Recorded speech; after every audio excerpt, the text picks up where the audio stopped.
Om Swastiastu. Perkenalkan, nama saya Anna Agung Istri Pratnyawati Semari dengan NIM 181303114. Di sini saya akan membawakan mengenai revisi tes awal uji kualitatif protein. Kita langsung saja ke pembahasan yang pertama, yaitu nomor 1. Apa yang Anda ketahui tentang protein? Protein berasal dari kata proteos dalam bahasa Yunani yang memiliki arti yaitu yang paling utama.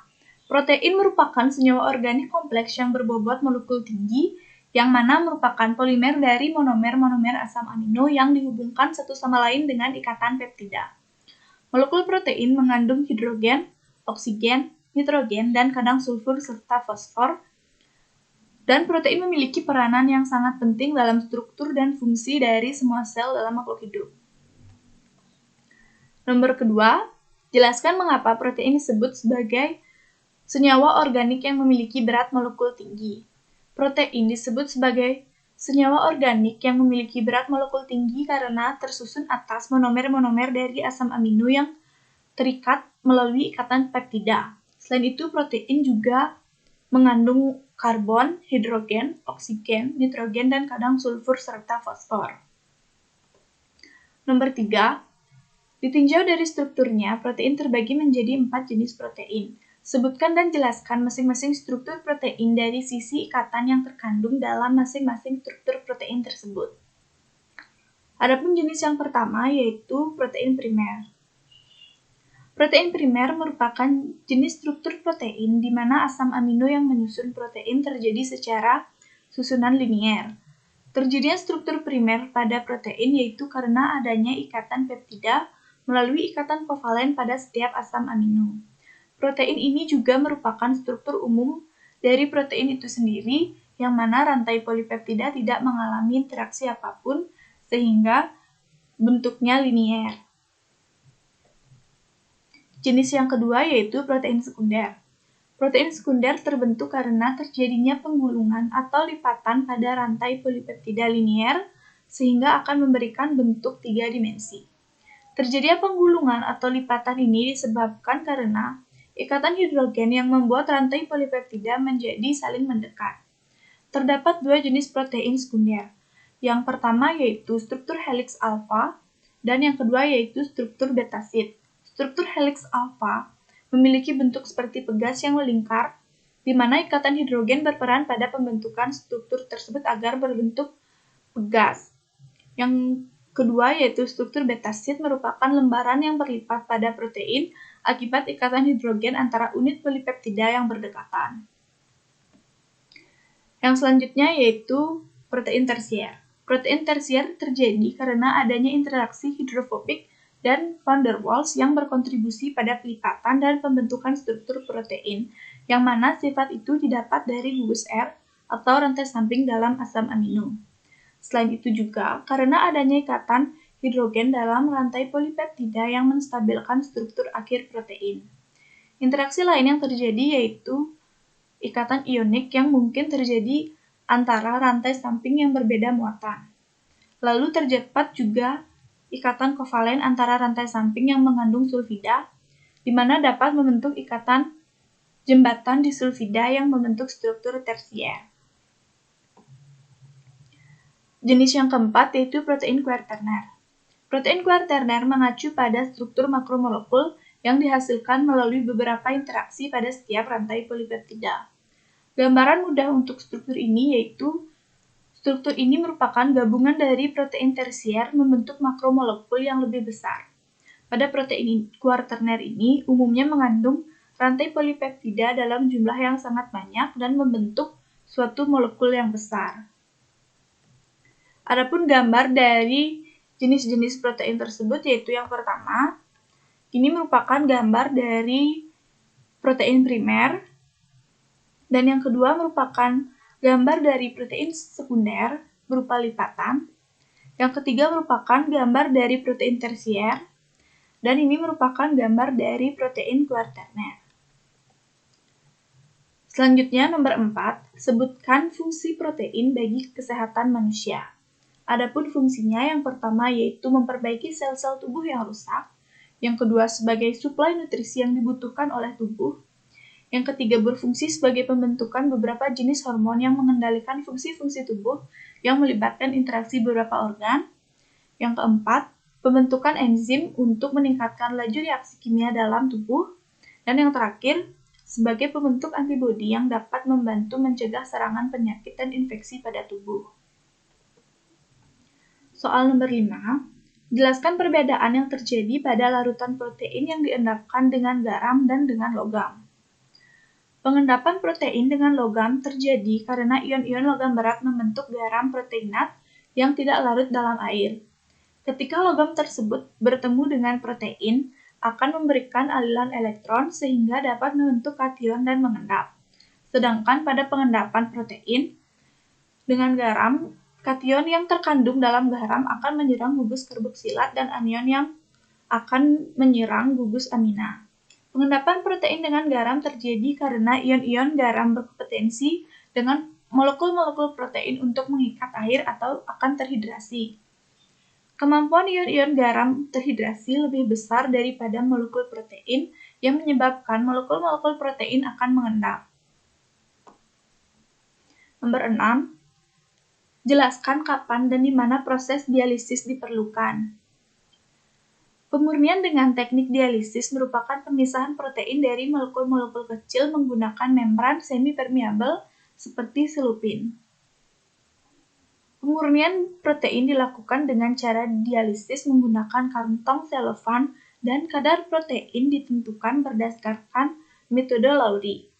Proses dialisis dilakukan ketika dalam suatu protein terkandung molekul-molekul kecil seperti garam atau amonium sulfat, maka dihilangkan sebelum dilanjutkan pada pemurnian berikutnya atau pada tahap akhir pemurnian. Proses dialisis dilakukan ketika ginjal tidak lagi mengeluarkan cukup limbah dan cairan dari darah untuk membuat kita tetap sehat. Ini biasanya terjadi ketika kita hanya memiliki 10-15% fungsi ginjal kita. Nomor 7. Jelaskan prinsip uji biuret pada percobaan kualitatif larutan protein. Dalam larutan basah, biuret memberikan warna ungu dengan CuSO4. Semakin panjang ikatan peptida, maka akan memunculkan warna ungu. Sedangkan semakin pendek ikatan peptida akan memunculkan warna merah muda. Reaksi ini merupakan reaksi biuret yang mana terdapat kemungkinan terbentuknya kompleks Cu2+ dengan gugus CO dan NH dari rantai peptida dalam suasana basah. Di peptida asam dan asam-asam amino kecuali histidin, serin, dan treonin tidak memberikan uji positif pada uji biuret ini. Nomor 8. Pengendapan garam terdapat peristiwa salting in dan salting out. Jelaskan perbedaan kedua konsep tersebut. Salting in merupakan proses di mana suatu protein seperti putih telur ditambahkan garam sedikit demi sedikit, yang mana garam tersebut akan mempercepat kelarutannya. Hal ini disebabkan oleh ion-ion pada garam dan putih telur itu diseimbangkan. Selanjutnya, salting out merupakan proses ketika larutan sudah bermuatan ditambahkan garam lagi dan larutan atau protein itu akan menjadi mengendap kembali. Nomor 9. Apa yang terjadi jika larutan protein ditambahkan dengan bahan reagen larutan NH4 2 kali SO4? Apakah ada perbedaan yang terjadi bila larutan protein ditambahkan dengan Na2SO4? Jawabannya ada. Perbedaan yang terjadi yaitu pada kerapatan dan kuat tarikannya. Larutan protein ditambahkan dengan bahan dan reagen larutan Na2SO4, kerapatannya lebih tinggi dan daya tarikannya lebih kuat dibandingkan dengan larutan protein yang ditambahkan dengan NH4 2 kali SO4. Nomor 10. Uji koagulasi larutan albumin telur sebanyak 5 ml ditambahkan 2 tetes larutan asam asetat 1 molar, kemudian dipanaskan dalam penanas air selama 5 menit sehingga terbentuk endapan.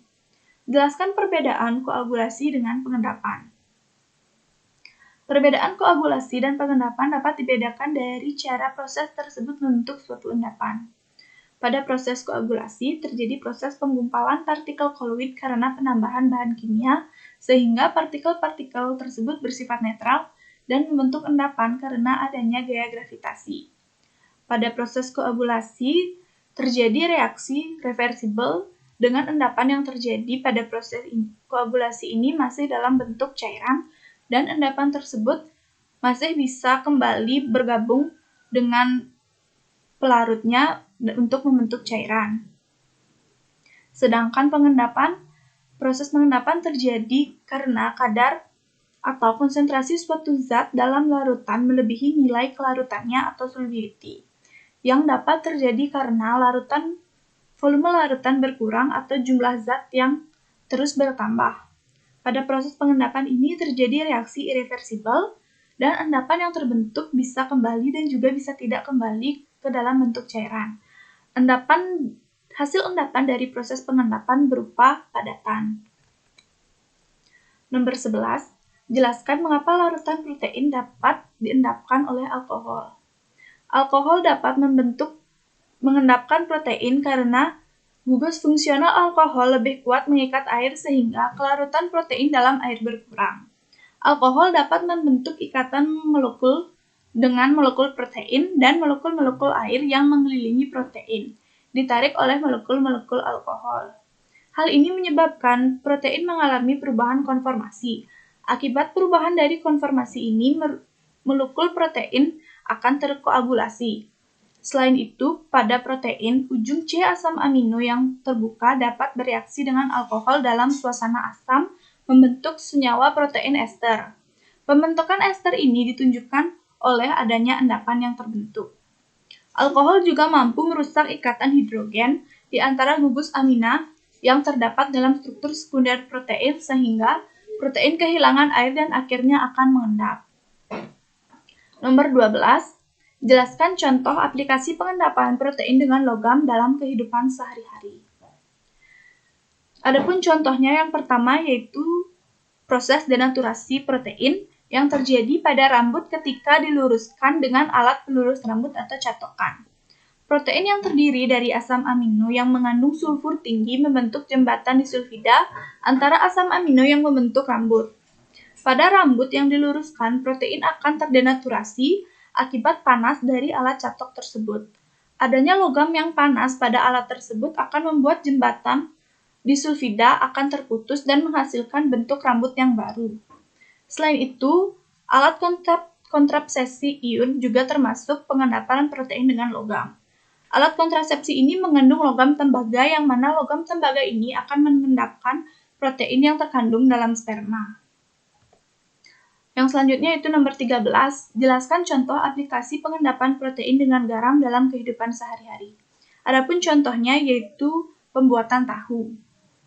Nomor 14, apakah jenis pengendapan yang digunakan pada pembuatan tahu lombok? Sudah dijelaskan pada nomor sebelumnya, pengendapan yang digunakan yaitu adalah pengendapan protein dengan garam, dan pada pembuatan tahu lombok ini juga menggunakan batu lombok yang mengandung kalsium karbonat. Nomor 15, jelaskan temuan percobaan optimasi pengendapan albumin dengan variasi suhu, pH, dan konsentrasi etanol dalam plasma darah melalui metode simplex lattice design. Pada penelitian dilakukan proses optimasi menggunakan simplex lattice design agar diperoleh komposisi variasi parameter yang optimal dari 7 komposisi variasi parameter untuk mendapatkan albumin dengan kadar yang cukup tinggi. Albumin dipisahkan berdasarkan metode fraksinasi etanol melalui perbedaan kelarutan protein dalam plasma.